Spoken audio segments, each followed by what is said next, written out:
Hello everyone, welcome back to my infinity coaching classes. सबसे पहले आप सभी को महाशिवरात्रि की हार्दिक शुभकामनाएं। आज हम हिंदी के ऑब्जेक्टिव सॉल्व करेंगे, जिसमें हम बहुविकल्पीय प्रश्न के बारे में बात करने वाले हैं। कक्षा 8 के आपका एग्ज़ाम 11 तारीख को है, तो हम ये 2-3 दिन continuously fill in the blanks, multiples questions, 2 marks questions, 3 mark questions and 4 mark question या 5 मार्क्स क्वेश्चंस के बारे में बात करेंगे। तो कंटिन्यू वीडियो पर बने रहिए, चैनल को देखते रहिए। तो स्टार्ट करते हैं क्वेश्चन नंबर फर्स्ट से। बर्दे कविता के रचयिता हैं, तो इसका आंसर है सूर्यकांत त्रिपाठी निराला बर्दे कविता के रचयिता हैं।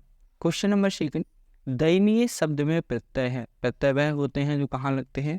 पीछे लगते हैं। तो इसका आंसर होगा ये। क्या आंसर होगा इसका? ये इसका करेक्ट आंसर होगा। ये प्रत्यय है किसमें? दयनीय में। उसके बाद है क्वेश्चन नंबर 3, हाथ पांव फुलाना का अर्थ होता है। इसका आंसर है घबरा जाना।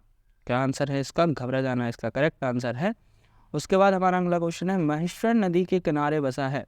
तो महेश्वर जो है वो नर्मदा नदी के किनारे बसा है। क्वेश्चन नंबर 4 है, वन का पर्यायवाची शब्द है। तो वन का पर्यायवाची शब्द है अरण्य। क्या है वन का पर्यायवाची शब्द? अरण्य है। उसके बाद है हमारा क्वेश्चन नंबर 5 है कि रात का विलोम शब्द है। तो रात का विलोम शब्द सभी को पता है क्या होता है? दिन होता है। रात का विलोम शब्द क्या है? दिन है। उसके बाद अमृत का पर्यायवाची है। तो अमृत का पर्यायवाची शब्द है सुधा। क्या है अमृत का पर्यायवाची? सुधा है। तानसेन के गुरु थे। तो तानसेन के गुरु कौन थे? तो तानसेन के गुरु थे स्वामी हरिदास। कौन थे तानसेन के गुरु? स्वामी हरिदास इज करेक्ट आंसर। उसके बाद है हमारा क्वेश्चन नंबर 8, वीर रस का स्थायी भाव क्या है? तो वीर रस का स्थायी भाव उत्साह होता है। क्या होता है? उत्साह होता है।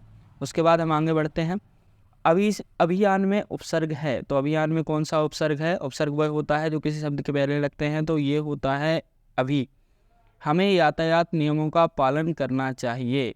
तो हमें यातायात नियमों का पालन करना चाहिए दुर्घटना से बचने के लिए। किसके लिए करना चाहिए? दुर्घटनाओं से बचने के लिए हमें इसका पालन करना चाहिए। मुंडा भाषा में सिंह का अर्थ क्या है? तो मुंडा भाषा में जो सिंह का अर्थ होता है वो होता है सूर। क्या होता है? सूर होता है। करुण रस का स्थायी भाव है। तो करुण रस का स्थायी भाव शोक है। क्या है? शोक इसका सही आंसर है। शोक होता है। प्रख्यात सरोजवादक थे। तो प्रख्यात सरोजवादक की अगर हम बात करें तो प्रख्यात सरोजवादक थे अलाउद्दीन खां। कौन थे? अलाउद्दीन खां थे।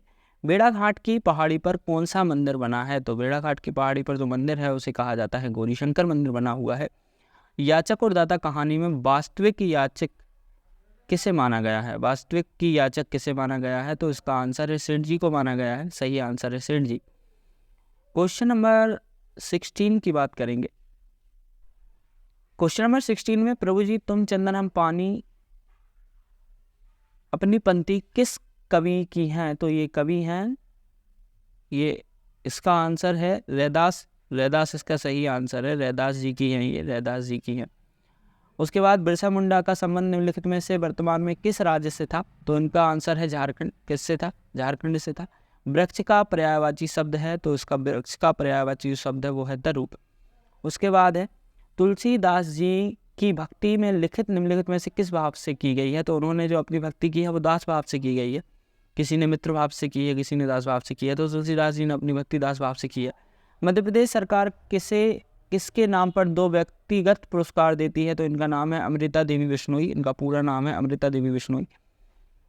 पथिक से कविता के रचयिता है। तो ये कविता के जो रचयिता है वो है शिव मंगल सिंह सुमन। उसके बाद है, वीणा वादनी का अर्थ है। क्वेश्चन नंबर 22 है, वीणा वादनी का अर्थ है। तो वीणा वादनी का अर्थ है माँ शारदा, माँ सरस्वती इसका सही आंसर है। धुआंधार प्रताप किस नदी के जल के गिरने से बनता है? तो धुआंधार प्रताप बेड़ाघाट में है और ये नर्मदा नदी के जल के गिरने से क्या होता है? बनता है। उसके बाद हमारा अगला क्वेश्चन है 24 क्वेश्चन नंबर, चौपाई छंद के प्रत्येक चरण में कितनी मात्राएं होती हैं? तो चौपाई में होती हैं 16 मात्राएं होती हैं। कितनी मात्राएं होती हैं? 16 मात्राएं होती हैं।